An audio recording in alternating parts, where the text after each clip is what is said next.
In the 19th century, the Theosophical Society was founded in New York by Colonel Henry S. Alcott,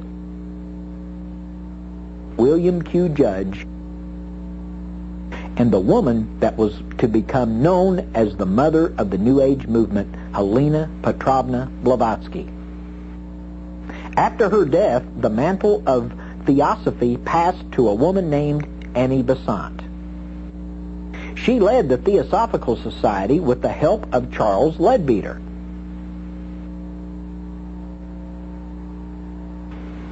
Today, the New Age teachings of the Theosophical Society are leading the way toward the formation of a one-world government and a one-world religion. They are teaching their followers to wait for the impending arrival of their world savior, Lord Maitreya.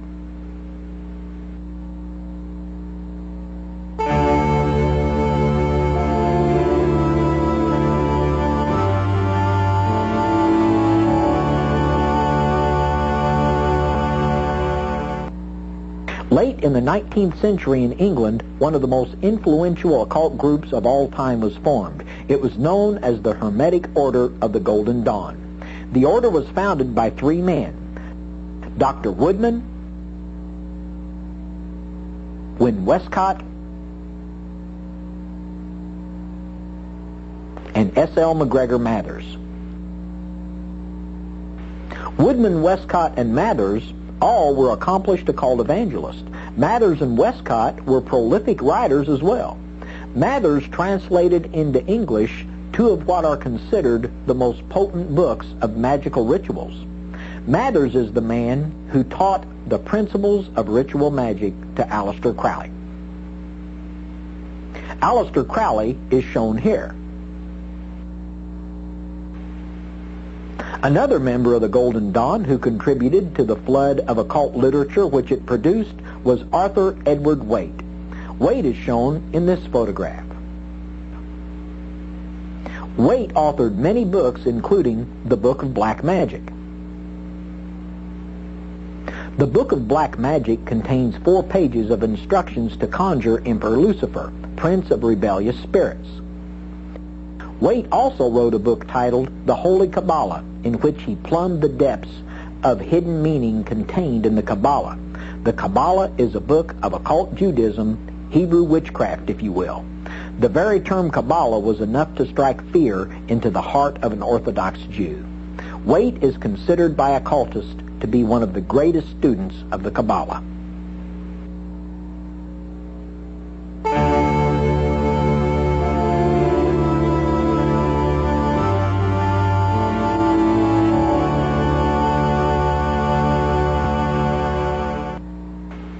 The late 19th century also saw the founding of the OTO, or Ordo Templar Orientis. The OTO was founded by Karl Kellner and Theodore Roos. The OTO is known for the practice of sexual magic as revealed in the writings of their famous leader, Aleister Crowley. Crowley deserves to be called the father of modern Satanism. He laid the foundation for the doctrines of the Church of Satan in his writings. While he was the head of the OTO, he positioned them as the elite of the occult world. I've given you a good overview of the major groups which promote the teachings of the ancient mystery religions, with one notable exception. That organization is the largest, most powerful, and influential of the occult groups which exist today. I know that this may sound hard to believe at first, but that organization had more than one of our presidents as members.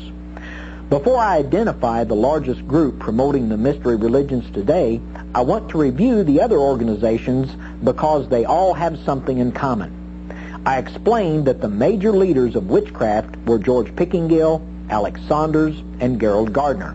Eliphas Levi and Elias Asmol and Dr. R. Swinburne Clymer were leaders in Rosicrucianism.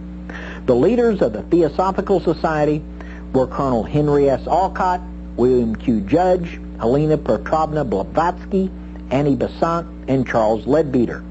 The founders of the Hermetic Order of the Golden Dawn were Dr. Woodman, Wynne Westcott, and S.L. McGregor Mathers. Aleister Crowley and Arthur Edward Waite were also key players in the Golden Dawn.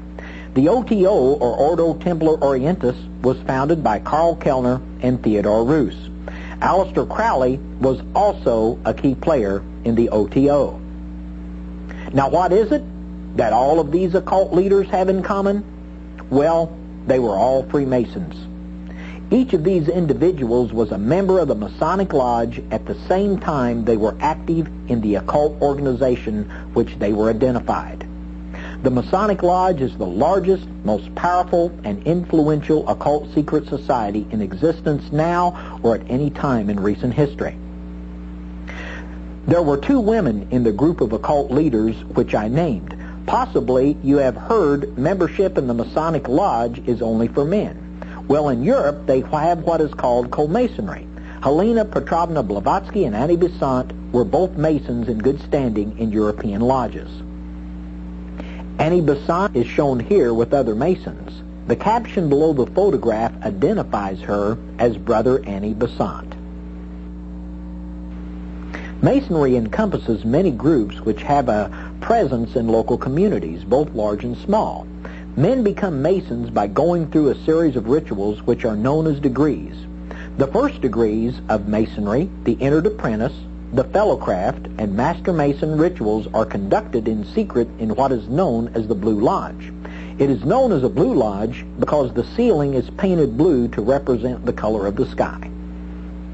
Sometimes more than one group of Masons who constitute a Blue Lodge will use the same building at different times or on different days. This building is used by several Blue Lodges. It also contains office space for the ruling Masonic body, which is known as the Grand Lodge. Other secret Masonic rituals are conducted in the Scottish Rite, the York Rite, and Mystic Shrine.